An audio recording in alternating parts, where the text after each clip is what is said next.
Hello guys and welcome back to another episode of our Premier League predictions. We return today with Game Week 36, just 3 remaining in the Premier League campaign. And there's already been a couple of games that have been played to kick off the fixture. So we had Chelsea against Tottenham on Thursday night, where I had a 2-2 draw. And of course, Chelsea did manage to get the win by 2-0. And then frustratingly, I'm just recording this after Luton against Everton, where I had a 2-1 Everton victory, and it's just finished 1 apiece, which is the scoreline that my dad had. So that's another 3 points that he's gained on us, and you'll see the league standings at the end of the episode.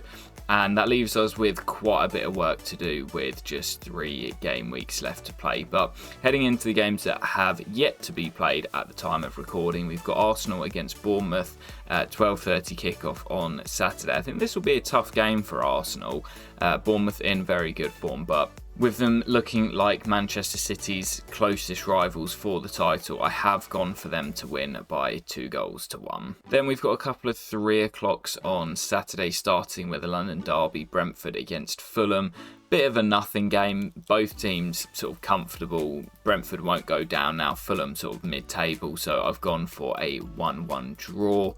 Brighton against Aston Villa. Villa look as if they're going to finish in that 4th and final Champions League spot after Spurs have done the Spursy thing and bottled it, but Villa did lose in midweek, although I've gone for them to return to winning ways on Saturday with a victory against Brighton by 2-0.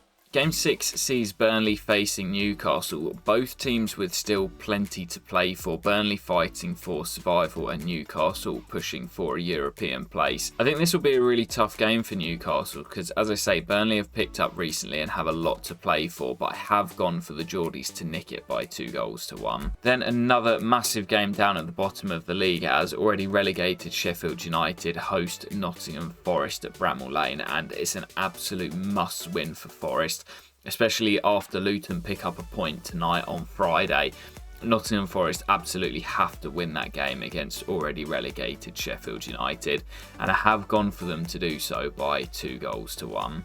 We then move into Saturday evening, where we've got a late kickoff, Manchester City hosting Wolves, and I've gone for City to win it by 3-0. Wolves generally put up a good fight against the sort of traditional top 6 sides, but I think with it being at the Etihad and at this stage of the season where City just don't lose, they should win it pretty comfortably.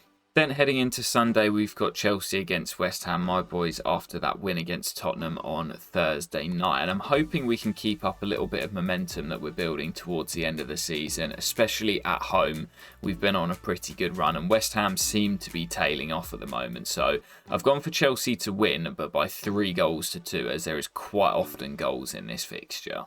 And then the second part of Super Sunday, big game as Liverpool host Tottenham. Well, I say big game. Liverpool seem as if they're out of the title race, and Tottenham look as if they're destined to finish 5th. So it's not actually as big of a game as people were bigging it up to be. But regardless, still a big fixture between 2 of the top sides in the league. And I've gone for Liverpool just to edge out Spurs by 2-1. Then on Monday, to close out the fixture, quite an interesting one. Crystal Palace, who are playing very well under Oliver Glasner at the moment, hosting Manchester United at Selhurst Park.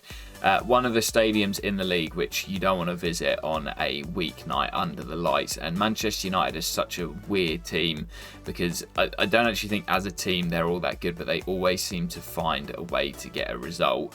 But as a bit of a surprise, I've gone for Crystal Palace to win this one by 2-1. And my joker game this week, which I'm desperate to come in, I've gone for Manchester City against Wolves. Of course, I've got a 3-0 joker, and my dad, who, as I say, currently sits 6 points ahead of us, has a 4-0 Manchester City joker. So a couple of goals swing in that game could have a massive impact on the outcome. Let's quickly head over to the website and take a look at the standings. So here we are then, and as you can see, the gap at the top is only 3 points, but it's yet to be updated, and I'm literally just recording this after the Luton game has finished. So my dad is actually going to jump up to 299. So as I say, we are going to be 6 points behind him, which at this stage of the season is quite a big gap. So far, the only fixture that has been loaded onto the website is the Chelsea game from Thursday. But as I say, there were quite a few people who had 1-1 in the game between Luton and Everton. So yeah, it's not been a great start to the fixture for us. I didn't have Chelsea to win. So I'm looking to the weekend, Saturday and Sunday fixtures to hopefully pick up a few more points. We need to start getting some 3-pointers as well to close that gap to the top. And it's going to be very, very close. I think it's going to go down to the final weekend of the season. So make sure to keep an eye out for the videos to catch who is going to be crowned champion. And I'll catch you for the next episode, Game Week 37, very soon. Peace.